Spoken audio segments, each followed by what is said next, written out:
umewasifia vizuri kabisa, tunasema kwamba wao ni leading au ni noma kabisa kwenye performance zenu, naona mmewaweka pale juu, lakini sasa wameaibia Waingereza vifaa, unaelewa Sasa wao bwana, ripoti imetoka Marekani kwamba kuna gari ambalo lilikuwa lina viatu vya wachezaji wa England, baadaye wanakuja kukuta gari limepasuliwa, vifaa vimepotea. Marekani nako kuna njaa?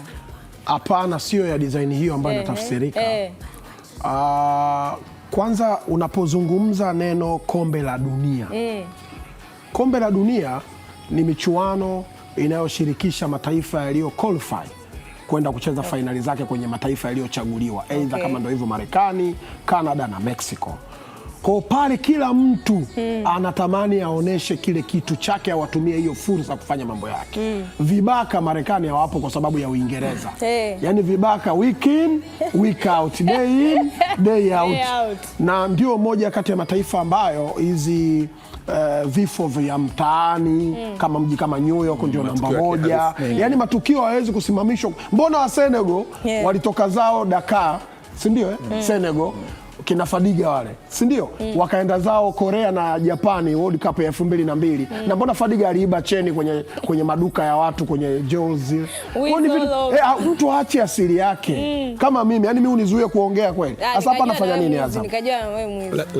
Lakini matukio haya ya wizi hata hapa kwetu kuna mfano mwaka 2005 dabi ya kwanza kabisa ya Simba na Yanga kuchezwa Morogoro Jamhuri. Simba waliibiwa jezi zote. Sasa kipindi kile bahati ilikuwa kwamba jezi zetu za ligi zilikuwa hazina logo, unajua Azam wakalazimika. Nakumbuka Abdulaziz Mohamed Abudi, mbunge sasa hivi Morogoro, na marehemu Hassan Mamba Bantu wakaenda kutafuta jezi nyeupe na nyekundu, wakarudi uwanjani kupiga mechi. Na mechi ile Simba kashinda, goli la Athmani Machupa na Nurdin Msigwa wakashinda, pasi ya Ulimboka Mwakingwe, Simba wakashinda mechi. Unaona namna ambavyo rekodi. Lakini Yanga na 2007 wanacheza na Rayon Sports kombe la Sekafa, walibiwa jezi Rwanda. Kwa hiyo wizi upo, lakini sisi kwenye mpira wizi upo, lakini nasema mfano mzuri. Unajua wizi kwenye tasnia kama kwenye football kama ule wa Fadiga, haitu mwizi, wanasema ana mkono. Kwa hiyo ana mkono mrefu. Hapo ofisini mtu akiwa mwizi atumwite mwizi, ana mkono mrefu. Ana mkono, mwenzetu ana mkono. Lakini huko ni tatu wizi. Sasa mtu anaiba mtaani anaitwa mwizi, lakini huko ofisini wanaita ana mkono. Kwa hiyo baada ya nyinyi kuelezea vizuri matukio ya wizi ambayo yametokea, hilo ni tukio la kawaida tuseme. Kwani samani juzi tumezungumza hapa, Waingereza waliiba kombe la dunia kwao. Wana mkono au yani wao, yani hivyo vitu vipo tu. Yani vitu vipo tu. Mbona wao waliiba kombe? No more business. Yani wa Marekani wameambiwa hivi, karibuni tuwafundishe yanayoendelea katika ulimwengu. Na hapa ndo tunaijua Marekani halisi. Unajua Marekani ni taifa kubwa na mara zote tunadhani wao wamekamilika kila kitu. Lakini wakati mwingine matukio kama haya yanatufunza kujua maisha ya kila siku ya watu mitaani. Na kujua acha maisha ambayo tunaona katika status na vitu vingine. Lakini uhalisia hayo ndo maisha yao. Vibaka wapo na maisha yanaendelea na watu wengine na wanapambana. Hiyo ni dunia ambayo tunajua yale mambo ya uhalisia zaidi. Alright. Sawa, kwa faida ya kwako wewe mtazamaji, naomba nikwambie tu kwamba inaripotiwa kwa gari ambalo lilikuwa limebeba vifaa vya mazoezi na viatu vya wachezaji wa England limevunjwa na baadhi ya vifaa vimeibiwa, na tayari mamlaka za usalama wa polisi katika jiji la Kansas City wamewashikilia watu wawili ambao wanashukiwa kwa kufanya tukio hilo. Gari hilo bwana lilikuwa linatoka Florida kwenda Kansas City ambako ndio England wataweka kambi yao, na mchezo wa kwanza wanacheza Jumatano dhidi ya Croatia. Yes, nini tunaweza tukategemea pengine kwenye mchezo huo pia?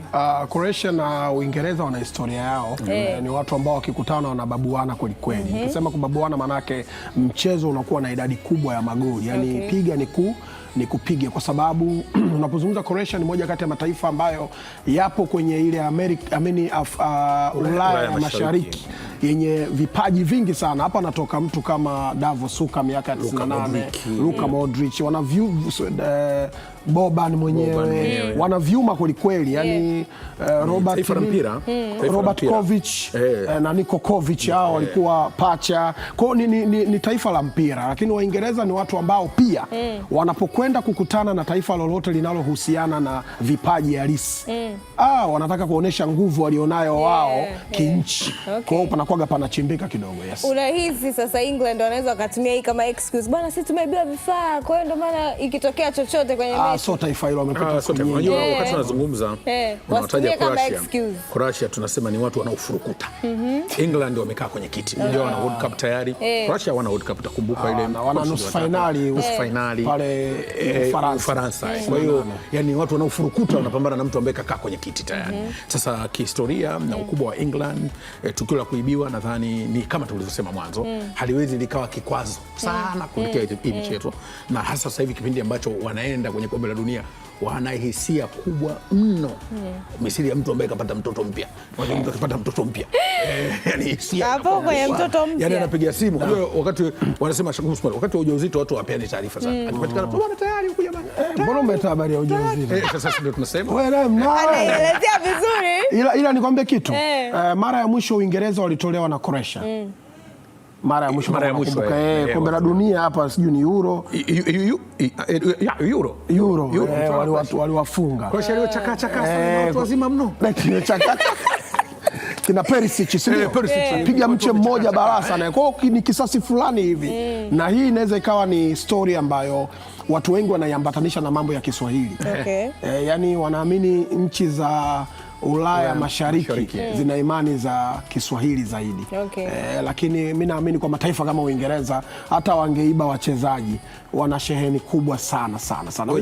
Sio Kiswahili, sema wanaamini mahakama ya mnyonge tunguli. Yani ulozi. Wajua watu wanaamini mahakama ya mnyonge ni tunguli. Huko hakuna gharama. Hamna gharama kubwa.